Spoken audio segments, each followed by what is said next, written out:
Hi good evening to everyone, welcome to the channel D S official.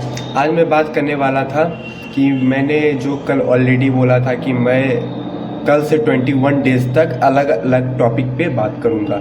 तो आज का first topic है loyalty. तो लॉयल्टी क्या है ये जानिए। आप सब लॉयल्टी के बारे में क्या जानते हैं? ये लाइव से चल नहीं रहा है कि मैं पूछ लूँगा, बट लॉयल्टी क्या होता है? लॉयल्टी का तो हिंदी मीनिंग सब जानते हैं, वफादार मतलब जो होता है। पर लॉयल्टी का असली मीनिंग क्या होता है? लॉयल्टी जो होता है कोई भी काम के प्रति भी होता है, किसी के प्रति भी होता है। जैसे आप लॉयल्टी में सबसे पहला एक चीज़ ज़रूर होना चाहिए, डिवोशन, भक्ति।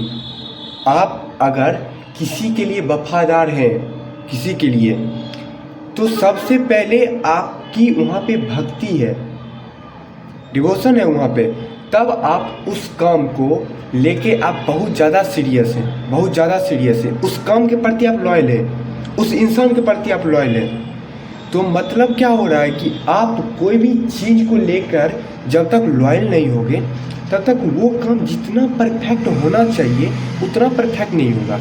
आप लॉयल होना स्टार्ट हो जाओ, कोई भी काम के प्रति आप लॉयल होना स्टार्ट हो जाओ, ये सबसे बड़ा चीज़ है कि आपके काम में किस तरह का असर होगा। वो ये बताता है कि आप उस काम के प्रति लॉयल कितना है, उस इंसान के प्रति आप लॉयल कितना है। मैं कुछ इंसान को लेकर और कुछ काम को लेकर बहुत ज़्यादा लॉयल हूँ, बहुत ज़्यादा। तो इंसान बोलते हैं कि भाई तू उसका इतना मतलब ये आगे पीछे क्यों घूमता है, अपना तेरा लाइफ है। नहीं, लाइफ क्या है? लाइफ अलग चीज़ है। लाइफ में आप किसके साथ हो ये मायने रखता है, क्या काम कर रहे हो ये मायने रखता है, और आप किस तरह के साथ आदमी रह रहे हो ये बहुत ज़्यादा मायने रख रहा है। आप कोई भी इंसान है जिसके लिए आप बहुत ज़्यादा लॉयल हो, तो आप ये भी जानो कि वो इंसान क्या आपके लिए बेस्ट है, तो आप उस इंसान के लिए लॉयल रहो।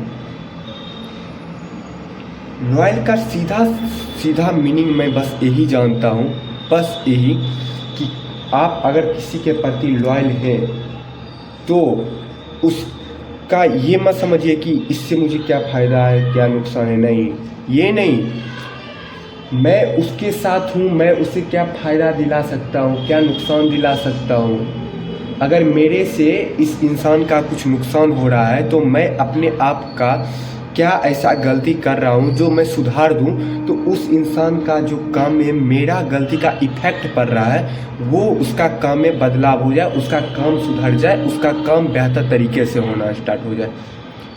तभी आप एक सच्चा मतलब उस इंसान के प्रति आप एक सच्चा लॉयल्टी निभाओगे। और दो कभी भी अपनी लाइफ में अपने माँ बाप को छोड़कर कभी भी 2 से 3 आदमी ऐसे रखो जिसके साथ आप लाइफ टाइम रहना चाहते हो, उसके साथ आप लॉयल्टी में रखना चाहते हो, प्यार रखना चाहते हो। ये बहुत अलग चीज़ है। लॉयल्टी बहुत ख़तरनाक वर्ड है, बहुत छोटा वर्ड है, बहुत ख़तरनाक वर्ड है। सॉरी, मैं वर्ड बोल दिया, वर्ड है। तो अगर आप लॉयल्टी रख रहे हो तो उस टाइम आपको कौन काम आप कर रहे हो ये आपको असर नहीं होगा, क्योंकि आप लॉयल हो उस काम के प्रति। तो वो काम आपको क्या करेगा? एनर्जी देगा, एनर्जी देगा। वो इंसान आपको एनर्जी दे रहा है। मैं बताता हूँ, अगर कोई भी दूसरा आदमी आपको कोई काम बोल देगा, आप उस इच्छा से नहीं कर पाओगे।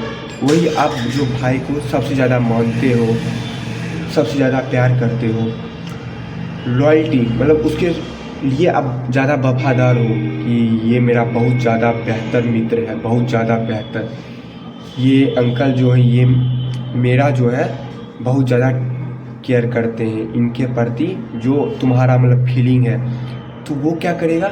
तो वो उनके लिए वो एक छोटा सा काम भी बोलेंगे ना, आप दौड़ के चले जाओगे। ये आप अपने लाइफ में देखते होंगे कि जो इंसान आपका केयर करते हैं तो उस इंसान के प्रति आप खुद ब खुद लॉयल होने लगते हो।